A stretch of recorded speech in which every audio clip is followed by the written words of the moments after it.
Hey, my beautiful family and friends, my reflections. How are we? Doing excellent. This past full moon in Aries was such a powerful and fated transition for me. I just want to share a little bit about the energy work that I was able to do in releasing and cutting cords that no longer serve me. In my last video, I talked about the NIU homecoming at my alma mater, and I was talking about how my besties ghosted me and how that felt like an ending, which was a fated ending because it ended the place where the friendship started 25 years ago. And it was time for that shift to take place because the full moon is all about reflection, and so is the fall. So it was the perfect time to reflect upon that time of my life and those friendships. And what I realized is that I never fit into the boule scene. I don't connect with climbing social ladders, buying your way to success, or vying for attention and doing all of that. Because I'm a starseed. I'm a starseed earth angel. A lot of my healing and spiritual growth happens behind closed doors. I'm kind of a lone wolf in that way. That incident, I guess, was only the catalyst to get me to do an even deeper dive and reflect on how this is really a father wound and an inner child wound. And as a child, I would have a belief that if someone was not willing to make a compromise or be inconvenienced or make a gesture to show that they care, that meant that I wasn't worthy of being around them. Like they didn't want me around. I wasn't worthy enough, or like I wasn't good enough. And that was a belief of a child who was experiencing rejection in that way. And so that wound, I didn't realize was there since my entire childhood and adulthood, and it would show up in those kind of social environments. It's even generational and goes through 3 generations, this same wound of just not feeling good enough. I realized that I was caring about people more than they cared about me, or at least that's how it seemed or how it felt. And that would be very hurtful, especially as a child. And I think that the older I got, my inner child just kept really screaming, hey, this hurts. This is a wound. Why do I keep feeling this way? Why do I keep facing this, rejection, that, being exiled? And so I had to really unpack that on the night of the Aries full moon. I journaled. I burnt the journal entry where I was basically prompting myself to get it all out. Everything that my inner child felt and wanted to say about that. And, once that had been released, I burnt it. I had to ask myself, what belief is serving my growth right now? Real love is mutual care and consistent presence. And it's a presence that you don't have to earn it. It shows up for you. Then I had to ask myself, what is the belief that is ready to be released? That was my wounded inner child's belief that if I'm not chosen, that I'm not enough. And I am enough. Whether I'm chosen or not, I'm just different. And I'm on a different trajectory, and I should not feel guilty about it. Shortly after that ceremony, which was bittersweet, it did tug on my emotions and it felt a little bit heavy. When the moment came, when it was time to do this release, I just intuitively knew it. And the confirmation that I got came in the form of a Bible verse. And I was led to read Isaiah 61, verse 3. It says, to appoint unto them that mourn in Zion, to give unto them beauty for ashes, the oil of joy for mourning, the garment of praise for the spirit of heaviness.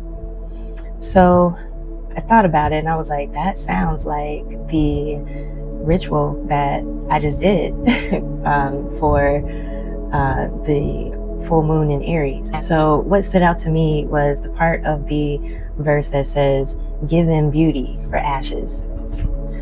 And so I thought, here's some ashes. And then give them the oil of joy for mourning. And I thought that it was interesting because I had made some violet oil for the full moon ceremonies. And so I had the oil of joy. And lastly, it said, give them the garment of praise for the spirit of heaviness.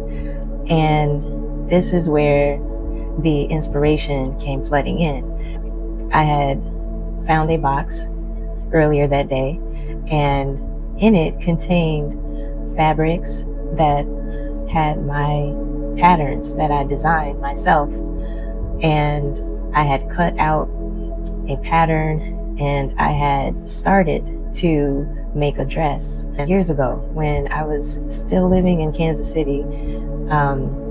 My daughter, she was helping me with it. It was kind of a mother-daughter sewing project that we were working on at the time, and we didn't get very far. We only cut out one of the panels for the front of the skirt, and then I, all of a sudden, out of nowhere, found this unfinished project and got inspired to finish it up and actually sew the dress, finish it up. The Bible verse said, wear a garment of praise for the spirit of heaviness, and that's what I did. And I just want to share with you how it all came together. I cut out 2 pieces of fabric. I had to sew that together, so I had to use the pins, and after that I actually wanted to work on the top and come back to the skirt. So as you can see, the top wasn't long enough. I had this white fabric. It's actually bamboo. It's really, really soft and slightly stretchy. But that was my first time using this fabric that I had on hand. I had bought it a long time ago. And I put the old shirt cut out on top of it, and I had to cut out 2 panels, one for the front and one for the back.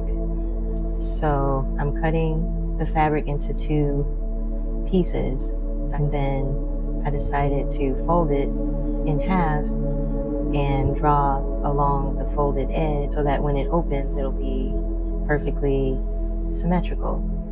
I'm using my pen and making it come down farther, much farther, because that was way too small.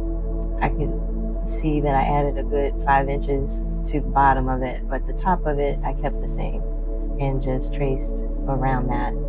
I cut it out very carefully because I was cutting through basically 4 panels of fabric all at once, and just making sure that I cut the curve carefully.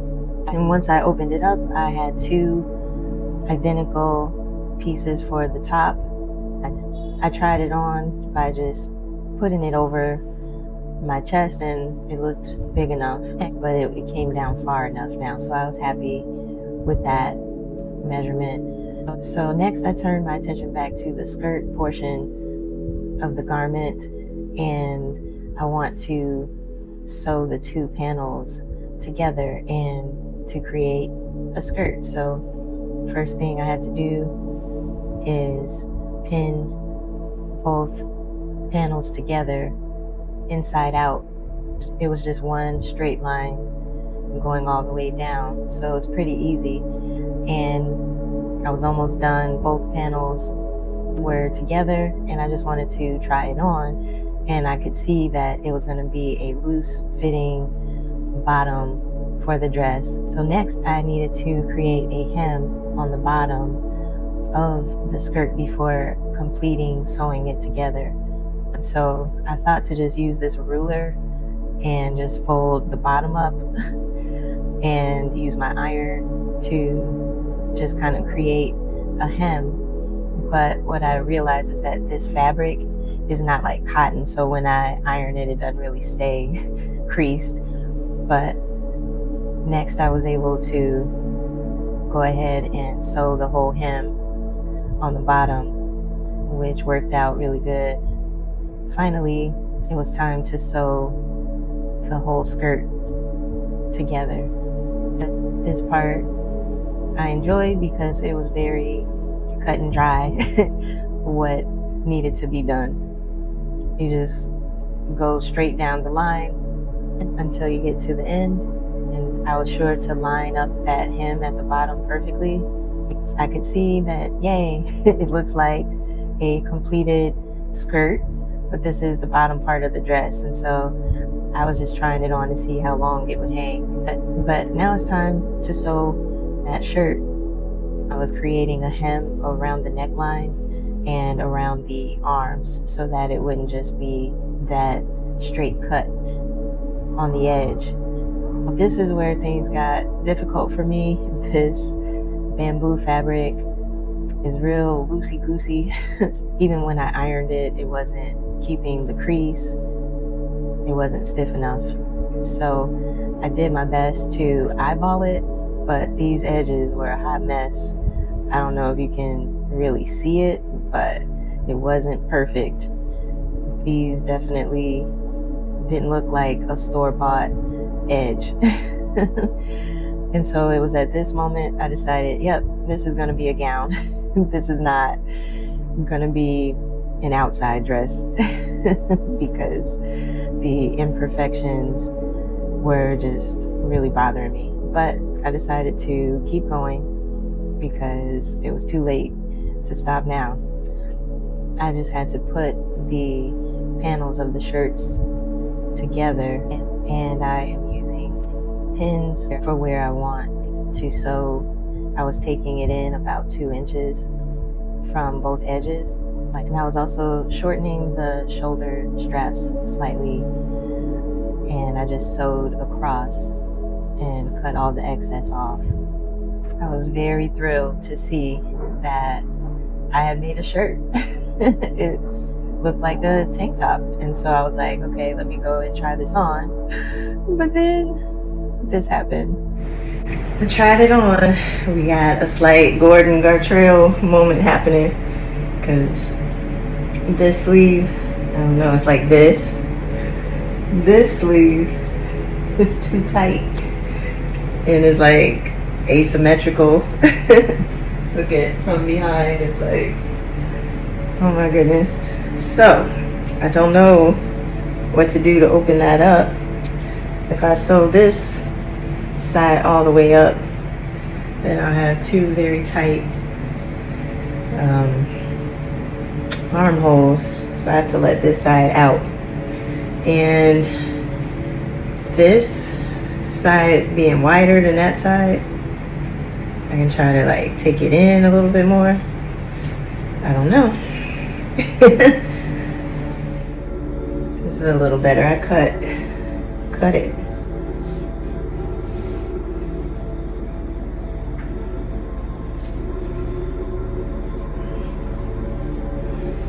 So it's cool now.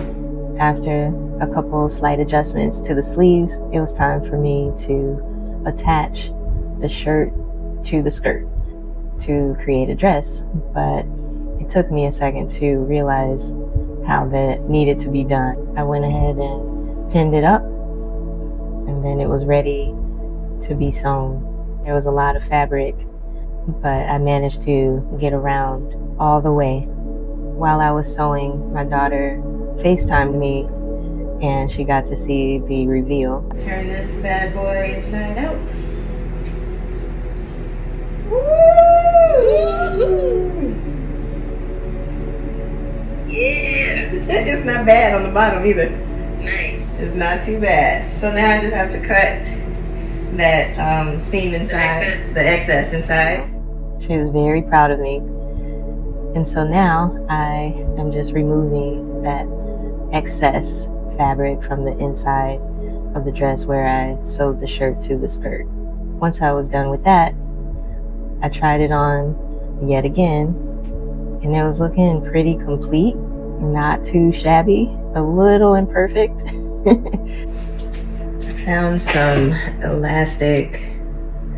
It's an elastic cord, and I'm wondering if I should sew it in. So even though I thought I was done, I came back to the sewing machine and I chose a zigzag setting so that I could go ahead and attach the elastic cord. But first I had to measure myself and make sure. I've never sewn elastic cording before on a garment, but hey, I just did what I thought would work, and it just came naturally to me to kind of pull on it as I went, and then yep, it was on there.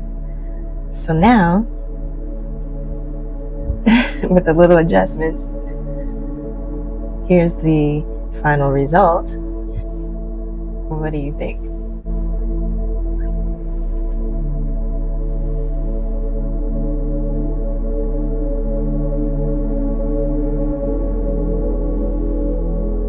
I couldn't be more proud.